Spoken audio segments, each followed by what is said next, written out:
how Jimmy plays the game. Maybe he will set up a Rockruff with an energy just in case he draws into it, but it's going to have an effect. And here we go, winning in an incredibly important round, and it looks like Jimmy is getting first go with a Remoraid in the active.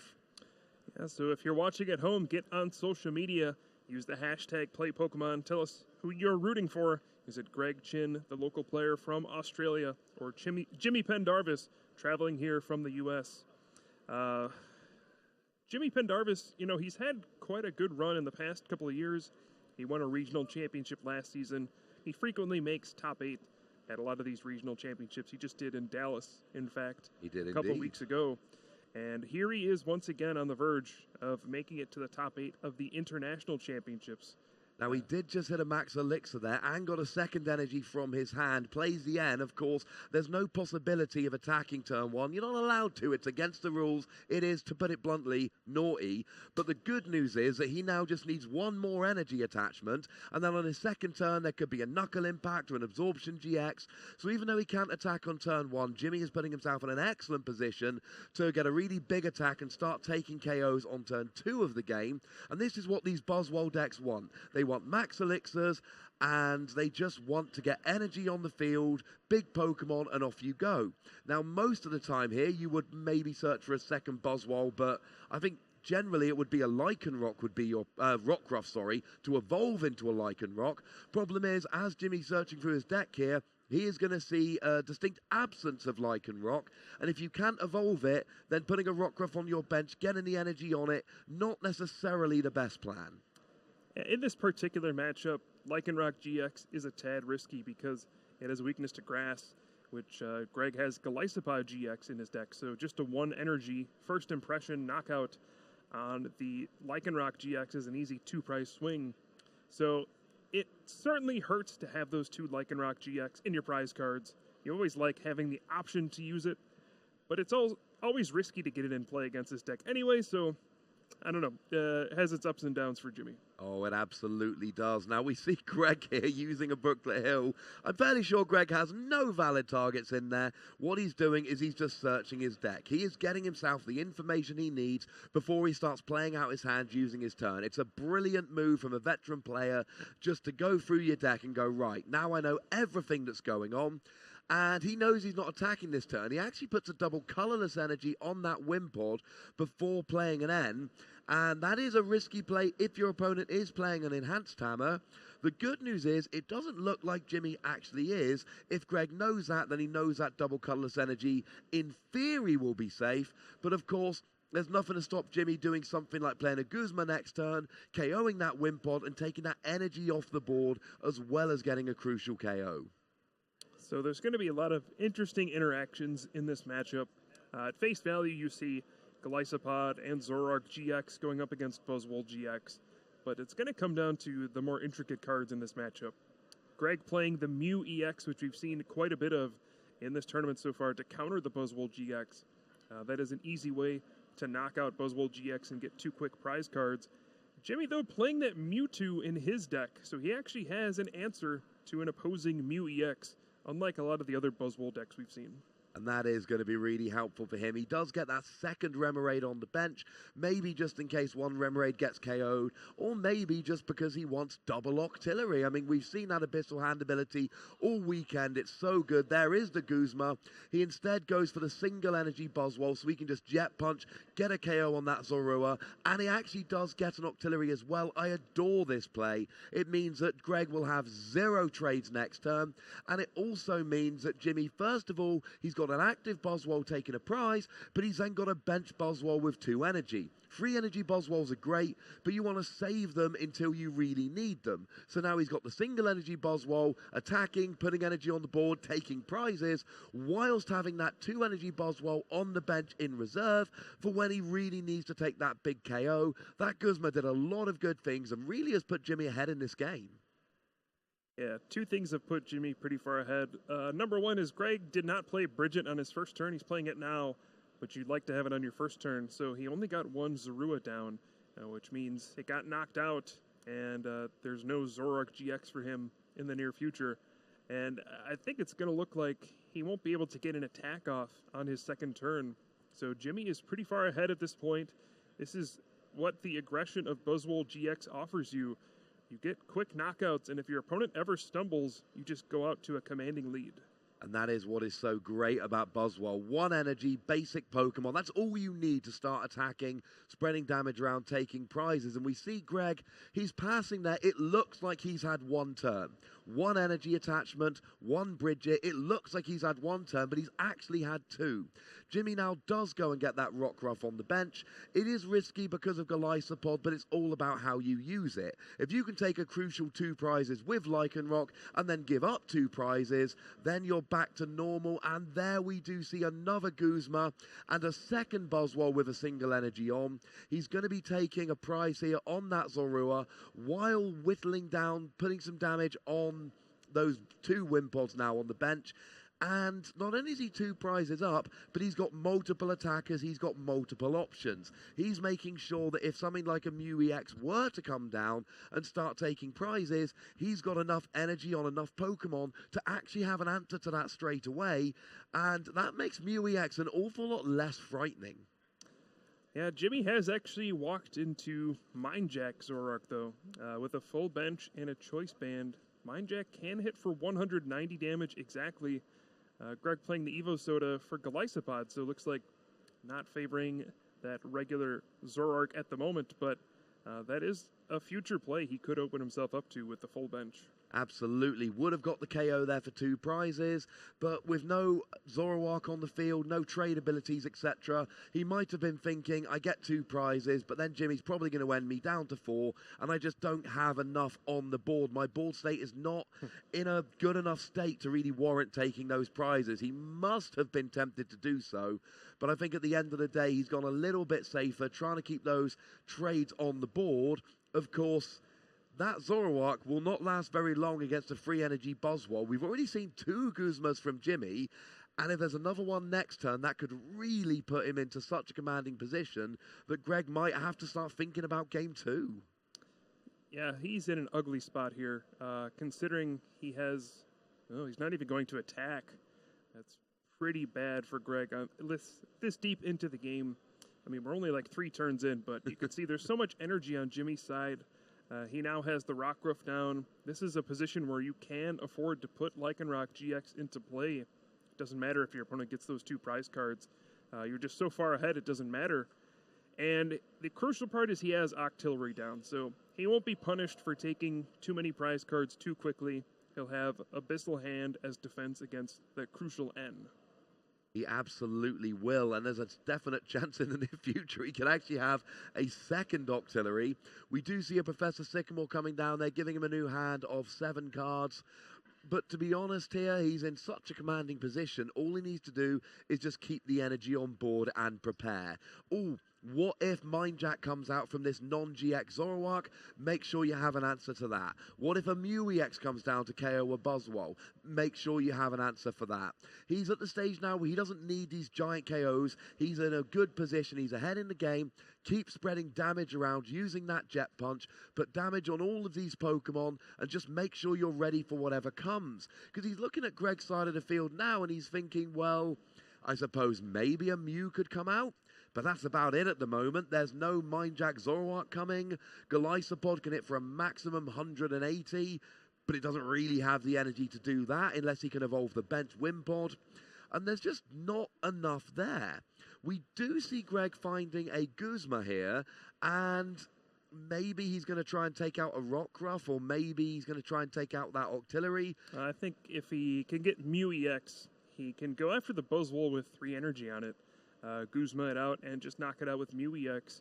That is one way he could potentially climb back into this game. Take out the Buzzwole with all the energy on it before it can hit you.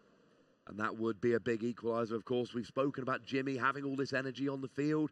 And, oh, I've got all the energy on the field. Now I've got lots of options. He has searched out the Mew there. I must confess I did not see the Ultra Ball before. And it looks like we are going to see this Mew play here. So like we said a minute ago, the question now becomes, I mean, clearly we've got the KO here. But can Jimmy have an answer to the Mew? That Mew's got 120 HP and it gives up 2 prizes. So as long as Jimmy's got an answer to it, this could not be the worst thing ever. Or it could be that he loses a Buzzwole, loses free energy, has no answer, and then Greg really climbs back into this game. So the Mew here's got, it looks like it's getting the KO. The huge question is going to be, does Jimmy actually have anything to retaliate? At the moment, the answer is no, but a couple of Max Elixirs will bring him right back into it. Yeah, that's going to be the key. I think actually finding a float stone is going to be key, so he can put something active and then retreat it. Use Max Elixir on a bench Pokemon and then retreat his active, so he can power up something like a Mewtwo or get 3 energy onto a Buzzwole GX. This Mew EX play is certainly going to put pressure onto Jimmy. We'll see if he can respond to just a 120 HP Pokemon. And we do see a crucial evolution of that bench Wimpod. It had 10 HP remaining. A Jet Punch would have KO'd it. So a nice little play beforehand. But Greg now puts the Mew into the active. It means he can use First Impression for what will essentially be 240 with weakness. And now Greg has evened up the prizes. And although Jimmy had this great start, getting all the energy on the field, he was really looking in a commanding position. He's now got 2 Buzzwole, each with 1 energy on, and although he got 3 energy on the Buzzwole, he never attacked with it. He didn't use it to put himself further ahead in the game, and now Greg has got a Zoroark. He's got a couple of Golisopod. He's only got 1 trade per turn, but he's got a pretty good setup now, and Jimmy has gone from, oh my goodness, how does he lose this, to he's on the back foot and really needs to make sure that he can get back into this. And honestly, Max Elixir is a thing that jumps out as something that can really bring him back into this quickly. Yeah, but he did miss the first Max Elixir after putting down that Mewtwo. If you have Choice Band on the Mewtwo, it can knock out this Mew EX with Psychic. And this second Max Elixir could be a big one, and he does find the fighting energy. So now all he needs is a Float Stone and a basic energy. He has the Choice Band in hand, and then he can knock out this Mew EX and go down to 2 prize cards. That is going to be absolutely crucial. Like we said, Mew, very low HP. There is that second energy. There is that Choice Band. So all we need is a Float Stone. We do see an Abyssal Hand, and he gets the Float Stone off of that without even having to play a supporter, which is pretty big. And now that Mew is going down, and again, Jimmy needs to think, do I have something for my last 2 prizes? There's Zoroark on the field. There's a Golisopod that's got 60 damage on it already. Jimmy just needs to make sure he can KO one of these. And he can even play an N for the turn, potentially disrupting Greg's hand, putting him down to 4 cards. He only has 1 Zoroark GX in play, so he doesn't have that critical mass of Zoroark GX out, where if you have 2 or 3 trades after an N, it's almost like nothing happened. 1 trade is okay, but it's typically worse than Octillery's Abyssal Hand. Zoroark GX starts getting out of control. Once you stack them together, you get 2, 3, or 4 of them into play. Yeah, that is the real power of it. We've seen so many games this weekend where players have had 4 Zoroark out, and they're saying they're drawing 8 extra cards per turn, which is frankly ludicrous. Now, we do see a Choice Band coming down onto that bench Buzzwole, which will add a little bit of extra damage. The Mew does come up. It's going to get that fairly easy KO. We do actually see a Max Elixir in Jimmy's hand, and there is a Float Stone on that Buzzwole, so if he hits that Max Elixir next turn, with that strong energy, that should be enough to pretty much finish out the game. And of course, Mewtwo's got 130 HP. This is huge. First Impression, 120 damage. Riotous Beating with a full bench, 120 damage. 130 is one of the really crucial numbers in the Pokemon trading card game at the moment in terms of being able to take those hits from these popular Pokemon. Greg needs something more than just a First Impression or a Riotous Beating here. I mean, he could get a KO of a Crossing Cut GX on his Golisopod, but it's a lot of resources just to KO a single prize Pokemon.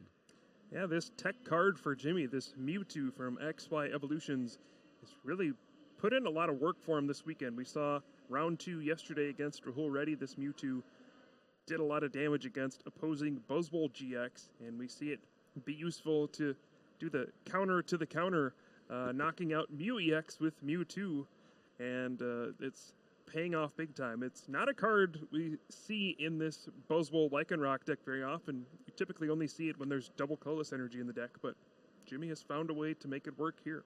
And I'm totally giving you the credit for this, Kyle, because right at the beginning of this game, we looked at the deck list and you said, oh, Jimmy's playing a Mewtwo. That could be quite crucial for taking out a Mew EX.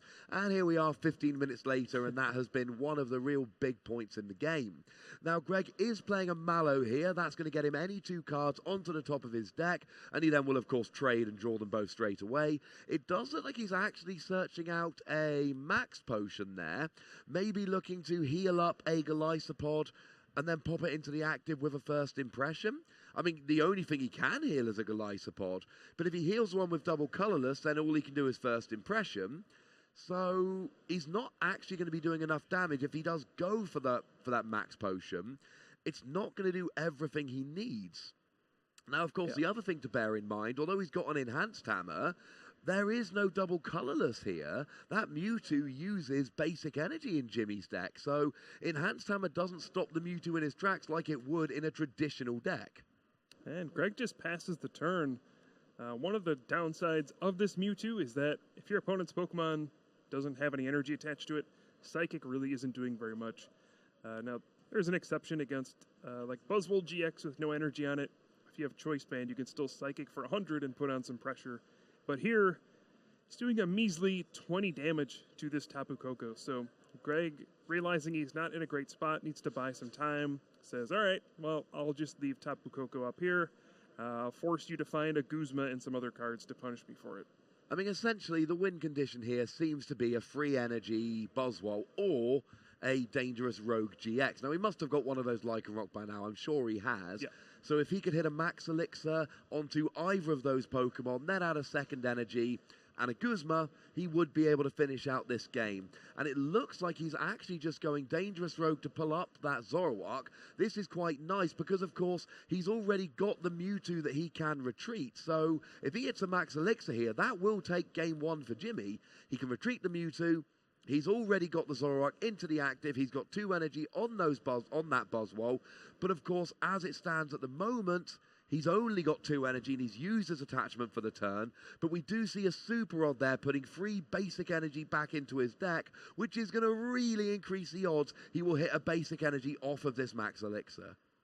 Yeah, and he also has an extra Abyssal Hand to work with. You can use both of them if you have 2 in play. So 2 cards off of this. Does he find an Energy Switch or a Max Elixir?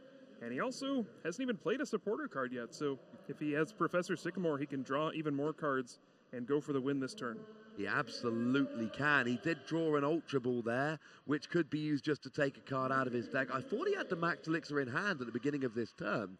I thought I saw it in his hand at the end of his previous turn, and I don't believe Greg played an N. So I'm hoping he's actually, well, I think he's actually got the Max Elixir in hand already, but no, look like it. Just a Professor Sycamore, so he is going to have to draw it off of the Sycamore. And, oh, there's the energy switch. He's got it. He retreats the Mewtwo, puts in the Buzzwole, and there we go. Knuckle Impact for the KO and the win, but only in game 1. And it took pretty much exactly 1/3 of the time. So we've got 2 more good games to go. I sure hope so. Jimmy taking a commanding game number 1. We saw Greg stumbled a little bit in the early turns and tried to make that valiant comeback on the back of Mew EX, but Jimmy was prepared for it. I'm sure that's not the first time somebody has played a Mew EX against him in this tournament, and he didn't get here by a fluke. Jimmy is an excellent player. He was prepared with that Mewtwo to counteract the Mew EX, and that really set him up for victory. Yeah, I think it is fair to assume at this stage that he probably has played against a Mew. Now, of course, we did see Jimmy briefly on the secondary stream in the last round. Our primary stream ended a little bit early. We saw game 3 of Jimmy's last round, and it was an absolutely thrilling game. We had 7 minutes and we saw a complete game. And I got to interview Jimmy at the end of the game, and I said to him, you've got 1 game left. If you win, you're going to be in top 8. If you don't, you're not. How confident do you feel? And he said very emphatically, I'm feeling very confident. You should expect to see me in top 8. That is the exact attitude you need going into this winning in such a large, prestigious tournament. And at the moment, sitting up 1-0, it does look a lot like that confidence was very well placed. Yeah, and he has no reason not to be confident. He just made top 8 at the largest regional championship ever in the U.S., and he's had plenty of success at the international championship level. as well. He's also been behind, he's in a group testing with players like Igor Costa and these other top pros, always at the forefront of innovating new strategies, and it's no surprise to see he's perhaps one step ahead once again. No, we do see this, and the team dynamic really is something which is becoming more and more relevant in Pokemon at the moment. We see plenty of players, that aren't in one of these teams coming forward, but like we said, it's not about being in a team. Being in a team is irrelevant.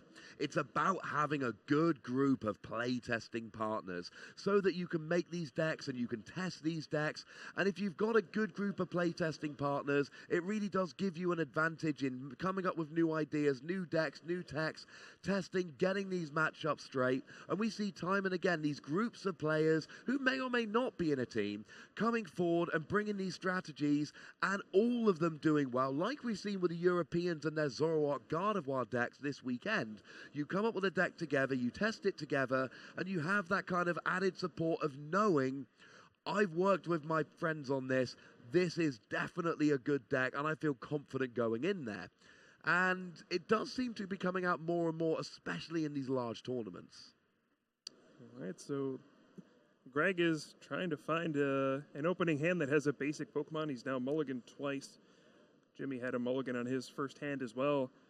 Currently, Greg's hand looks pretty bad, and he's going to open up with Mew EX against Sudowoodo. So two Pokemon capable of copying other Pokemon, but hey, it looks like his start's not so bad. We have Tapu Lele GX coming in, and it's going to be a fine start for Greg.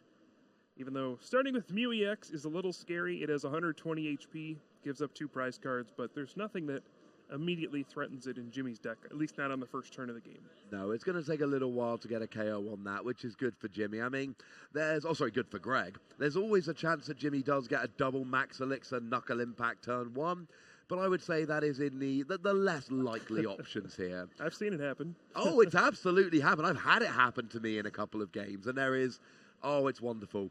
It's that feeling where you hit it. It really is good. But Greg here, he plays that Bridget. He grabs himself a Zorua, a Wimpod, and a Tapu Koko. Of course, we see here, and we've seen this many times before, you start with something like a Mew EX, which, of course, is not your preferred starter. Then, of course, you end up using a Tapu Lele. So now you've got 2 of your 6 spots on your field used up with Pokemon that you don't really want there. And then you don't get those 4 Zoroark that you may get if you were able to start with a Zorua and have a Bridget in your opening hand. Ross, I took a look at Jimmy's hand. We're going to see an Ultra Ball. I think this is going to be for Buzzwole GX. There are 2 Max Elixir in his hand, as well as a Float Stone and an Energy. Oh my goodness, it could actually happen. Yeah, if Jimmy can connect on both of these Max Elixir, we're going to see a turn 1 knockout on this Mew EX. And this is what this Buzzwole deck can offer. So Max Elixir number 1. Doesn't even let us sweat it out. I know, right? At least, if you're going to miss one, at least miss the second one. Yeah. We want the drama. Although I'm a little bit upset with the players this weekend, Kyle, because they've been proving me wrong all weekend. I keep saying stuff like, well, he's definitely going to draw what he needs. He's drawing so many cards, and then they don't. Or I say, well, this isn't very possible, but, there's an tiny chance. And then it happens. So they've proved me wrong a lot this weekend in rather mean ways. Unfortunately for Jimmy, not able to prove me wrong again this time, and missing that first Max Elixir really did mean that he wasn't able to get that big attack at the first. And then, of course, you don't really want to put too much energy on a Buzzwole, knowing that that Mew can threaten a big KO. So 1 strong energy, get some damage on the field, and then you're far better off building up some other Pokemon on the bench, because if you put all your resources into 1 Buzzwole, and then Mew copies something like a First Impression, or because it's already in the active, something like a Riotous Beating, you do find your only Pokemon and all your energy being discarded, and at that point, it's just not going the way you'd like it to. Although he did draw Max Elixir off of this end, so perhaps he could have gotten it off the third one, but he opted not to even play the second Max Elixir, as you said. Just didn't want to commit all those energy. I was wondering if he would retreat to the Buzzwole and then Max Elixir onto the Sudowoodo so he could spread some energy around, but it looks like he didn't even want to do that. Just going to go for the Jet Punch here, 50 damage. It is relevant that he's getting a hit in on the Mew EX. That means even if Mew EX knocks out Buzzwole GX here, Jimmy can follow up with another Buzzwole, Strong Energy, and Choice Band and simply Jet Punch the Mew for a knockout. That would be absolutely what he'd be looking to do. I mean, I think he could even do it with, say, a Regirock and a Choice Band if he is playing that one of Regirock. Yes, he is. So there are a couple different options here that he could get the KO on that Mew. And then, of course, you know, Jimmy's used one energy on a Pokemon, whereas Greg has used, you know, a double colorless energy and his tech Pokemon, which he's now got to recover. So even though they're swapping 2 prizes for 2 prizes, Greg's probably used a few more resources to actually do so. Of course, for the time being, Greg needs to find himself a Zoroark, but he's still only going to have one trade available. There's one Zorua on the bench. That's all he's actually got for the time being. Now, we do see a Mallow coming down, but he's got to have a Zoroark already in play in order to make the most of this. Otherwise, he's just, you know, fixing his top deck for next turn, which really isn't the best use of a card like Mallow. You want Mallow to search for any 2 cards, but here we go. Now we get the Ultra Ball coming down, and he is going to be able to grab himself that Zoroark. So if he does use that Mallow, that means he is going to be able to search for 2 cards and immediately draw them with Zoroark. Yeah, I have to guess we'll see a double colorless energy coming in so that Mew EX can knock out this Buzzwole GX.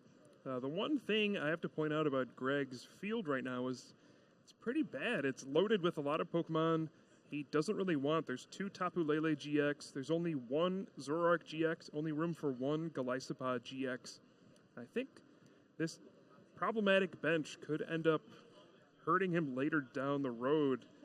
Just not being able to have enough basics in play to evolve and get enough attackers once Jimmy starts to knock them out. Yeah, it's something we saw right back in the first turn where he starts with Mew and has to use a Tapu Lele, and it is going to come back to hurt him. Now, we do see a field blower getting rid of Brooklet Hill and that Floatstone on that Sudowoodo, and then we see a KO copying that Riotous Beating with that versatile ability, and now Jimmy's going to need a Floatstone to retreat that Remoraid, or hopefully Octillery if he evolves it, and then he's going to need an attacker. Now, Buzzwole Strong Energy Choice Band or Buzzwole Basic Energy Choice Band Regirock, they are his 2 outs, but of course, he's not actually able to go and search himself a Buzzwole because Greg dropped the Field Blower to get rid of that Brooklet Hill, which was a very, very nice play on his part.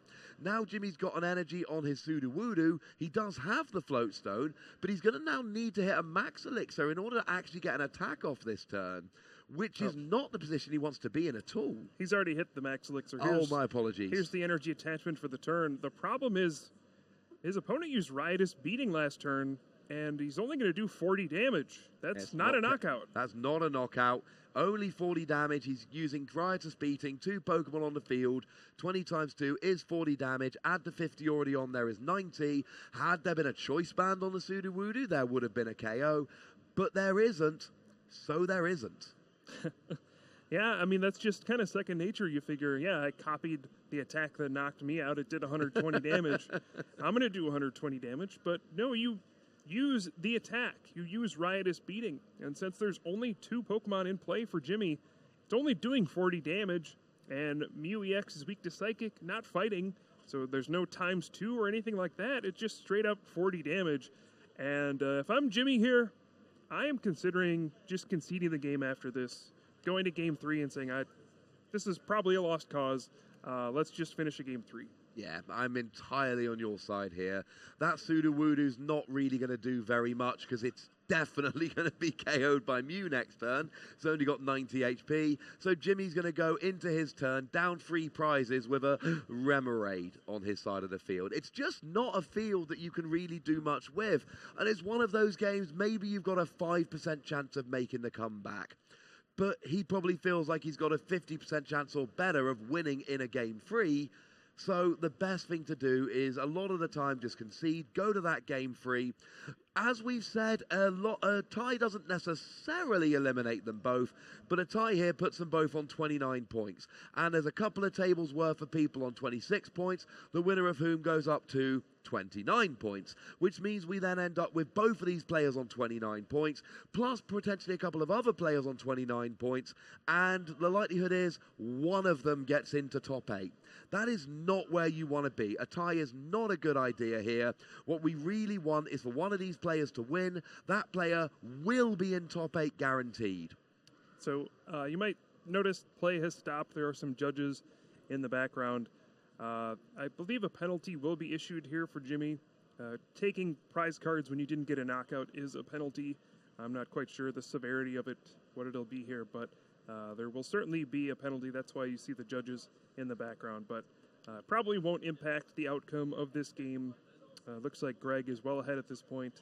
Anytime Mew EX doesn't get knocked out, gets to attack in consecutive turns, it's a bad time for the Buzzwole deck, and feels like Greg is just going to take control of this game. Yeah, I mean, this KO on the Sudowoodo is already a given. He's got a guaranteed KO on that Sudowoodo.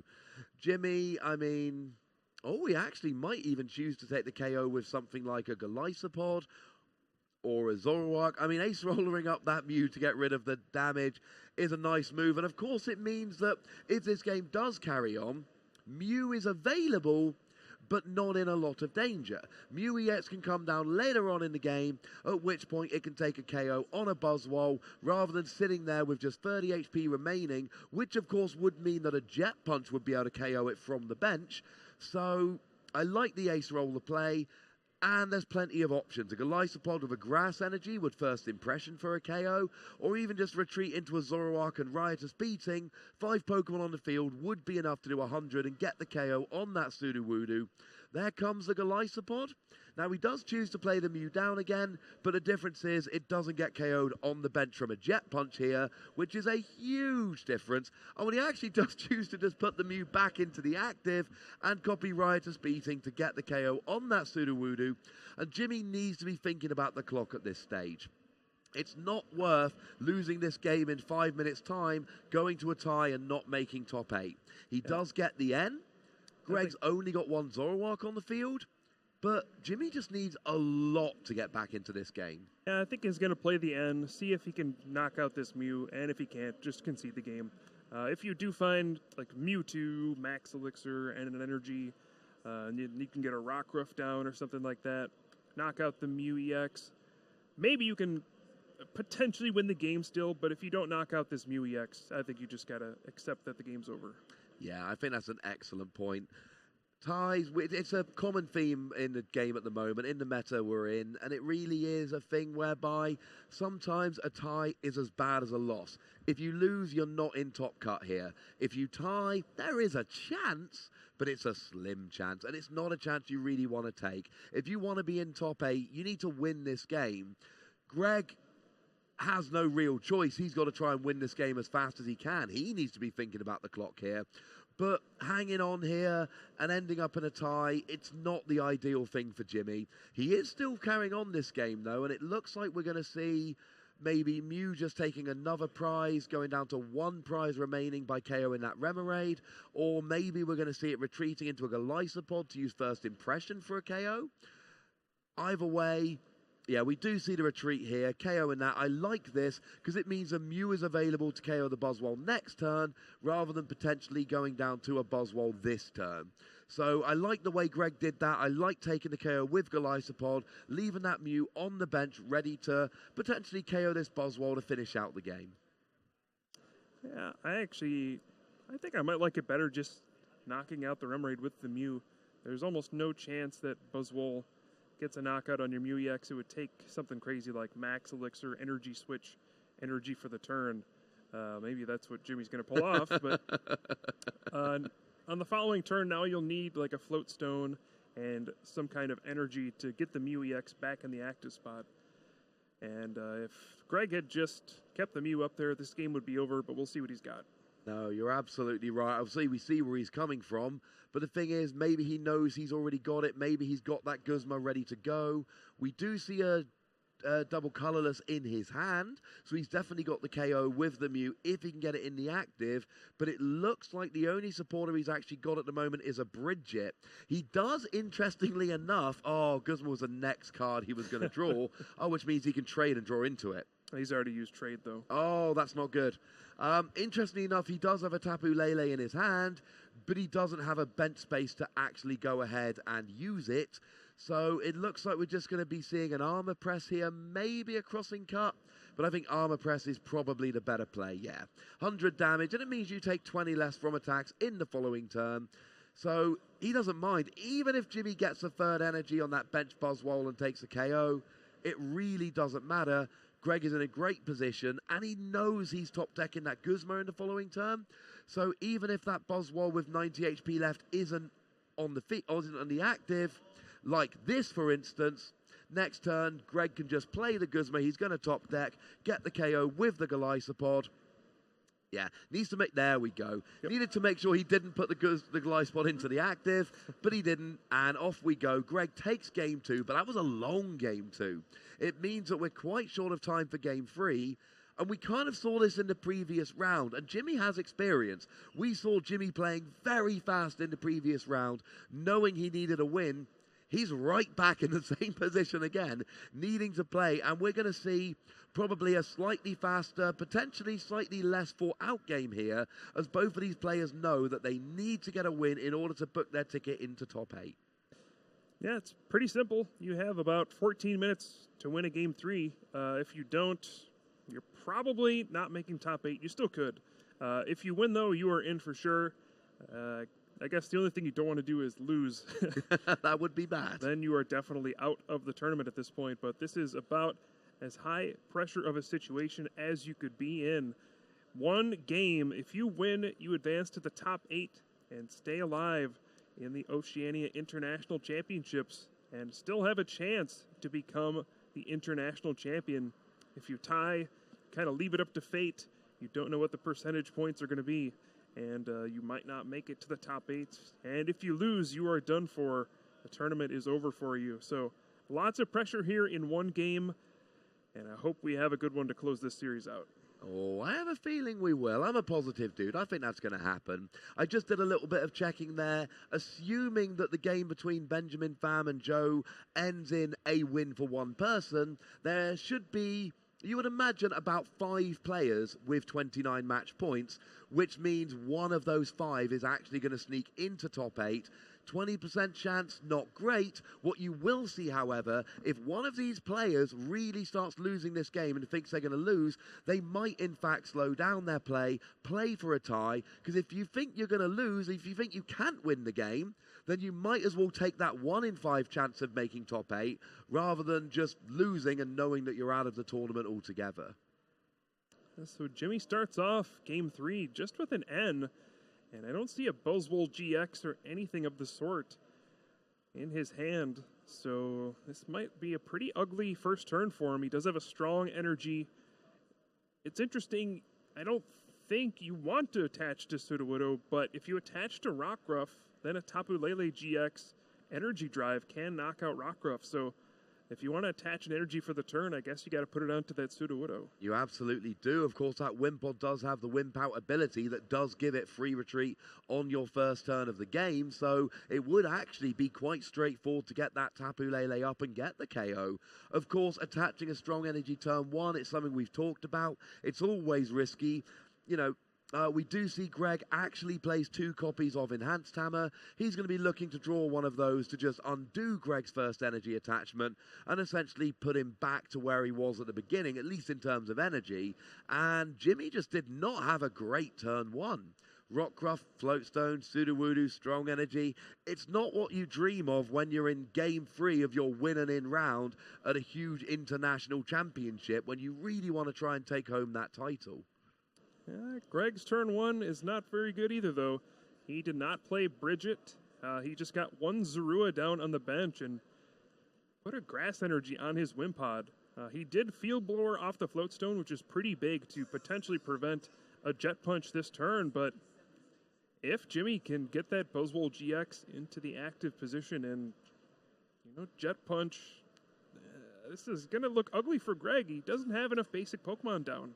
He really doesn't. Now, you see he chose to put the energy on the active Wimpod, but he didn't Wimp Out. He actually left the Wimpod in the active standing strong because, of course, just a Jet Punch of a basic energy KOs Zorua.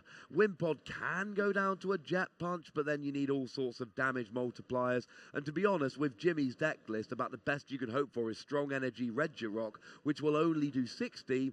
So Greg is assuming that this Wimpod is going to take a hit, but there comes the Guzma, and that will KO that Zorua very easily while putting 30 damage onto that Wimpod. And as I like to think of it, Greg has 40 HP left on his side of the field. Essentially, yes. He does have an N in hand, but he needs to find another basic Pokemon. He's going to Field Blower away that Brooklet Hill and cross his fingers praying for a basic Pokemon. If not, this Buzzwole GX is going to shut the door, and Jimmy Pendarvis will advance to the top 8. Because even if he evolves it into a Golisopod, of course, Absorption GX will be doing 200 as a base damage at the moment. That will be enough to get the KO. So, yeah, that Wimpod is not going to last very long, even if it evolves. So, it really is just crossing your fingers for a basic Pokemon for Greg here. Preferably several. And all he draws, it looks like a Tapu Lele, and there's a Zoroark there, but that isn't a basic. He's going to have to bench a Tapu Lele, or else an energy wins Jimmy the game next turn. But this is really not what he was looking for. He does finally have a Bridget he can play next turn, but he's going to be playing a Bridget after his opponent has already taken 2 prizes. That is not the position in which you want to be at the beginning of a game like this. And just to stress, this is game 3 in your win and in for top 8 at the International Championships. This is not an ordinary game of Pokemon. Yeah, this hand does not look like it's setting up Greg for a successful next couple of turns. That Wimpod no longer has the Wimp Out ability active, so it cannot retreat, which means it is pretty much stuck there to get knocked out by Buzzwole GX. There's no Golisopod GX in Greg's hand, and just that Tapu Lele GX. So you can kind of envision where this is going. If Jimmy simply finds a Strong Energy or Regirock, he can just Jet Punch, knock out the Wimpod. Or is Greg actually going to retreat? He's going to pay the 3 energy and retreat to his Tapu Lele GX, valuing that Wimpod more than the Tapu Lele. I think you jumped to conclusions a bit quickly there. He could have used Gnaw for 60. He had the energy required to Gnaw for 60. Yeah, he sure did. Oh, and then we see Bloodthirsty Eyes, which means Gnaw would have been better in the end. Although, just so we're clear, I'm not actually suggesting he should have. That is so bad for Greg here. Jimmy able to get that Zoroark, use that Bloodthirsty Eyes to pull the Wimpod in the active. You saw that Greg wanted to keep that Wimpod because it was a valuable attacker. And of course, all we're going to see here is an Absorption GX probably for the KO. He can even Jet Punch. Oh, he could Jet Punch, you're absolutely right, and he would Jet Punch, so that way Knuckle Impact is likely to do good in the future. It looks like we see an energy switch there because he knows he only needs 2 energy, and, I mean, there's no point in Greg conceding this game. He's going to carry on, but it really is getting to the stage here where Greg has had such a bad start that it's just not looking good at all. Yeah, I understand the logic behind the energy switch. I think Jimmy might be playing a little bit scared here. He's trying to prevent a Mew EX from coming out of nowhere and knocking out his Buzzwole. But what he's actually done now is left himself vulnerable to Enhanced Hammer. Now if Greg has an Enhanced Hammer, he can discard the Strong Energy, and all of a sudden, Jimmy doesn't have access to using Knuckle Impact or Absorption GX next turn. And there is that Enhanced Hammer you were talking about, getting rid of that Strong Energy. And of course, it is Absorption GX and Knuckle Impact that are needed here to take that KO on the Tapu Lele. He's had a couple of Jet Punch KOs so far. Yay! But he needs more than that this turn. He needs that 3rd energy. Maybe he hits a Max Elixir here, which will get him the 3rd energy on the Buzzwole. But he still needs to be able to actually get the active Buzzwole out of the active. Although, to be honest, if he could grab something like a Guzma here and KO that Zorua, or one of those Zoruas, that might be better. Yeah, he's already played Professor Sycamore for the turn, so Guzma off the table, but he does hit the Max Elixir. He does have a Float Stone in hand, so if he wants, he can just knock out that Tapu Lele GX, and it looks like he's going for it. Jimmy Pendarvis wants to get this game over with and lock up his spot in the top 8. He's only got 5-6 minutes left, and of course, with the Octillery on board, being able to use that Abyssal hand, you don't need to worry about N. Usually going down to 4, going down to 2 after taking 4 prizes so quickly, not something you would really want to do. Because, and I've seen players do this all the time. I didn't take the KO because I didn't want my opponent to end me, so I just spread a bit more damage around. Not an issue here with that Octillery on the board. And good news for Greg, he's got 2 Zorua in play. He's got a Wimpod in play. Bad news for Greg, Jimmy's down to 2 prizes remaining. Now, it did look like he used Knuckle Impact there because the GX counter did not go over for Absorption GX. But we've got Watch and Learn, which is ready for a Riotous beating on Sudowoodo. And there's always the threat of Dangerous Rogue if there's a couple more bench Pokemon for Greg. In fact, no, it actually would just be a Strong Energy or a Choice Band. 2 bench Pokemon is enough. So it really does look like Jimmy is going to have a way to KO this Zoroark. Greg's got to keep playing his game. He can't get too conservative here. He's got to just try and take some prizes and hope. But it really doesn't look like there's much he can do here. Oh boy, this is it. If Jimmy has the Guzma, and there it does. is. Jimmy Pendarvis wins the match, and he will advance to the top 8. We saw him in the previous round with that top deck Guzma give himself a chance where if he won this round, he would advance to the top 8, and he has done it. He's won his last 2 rounds and locked himself up an opportunity to become the international champion. And I suppose this answers the question.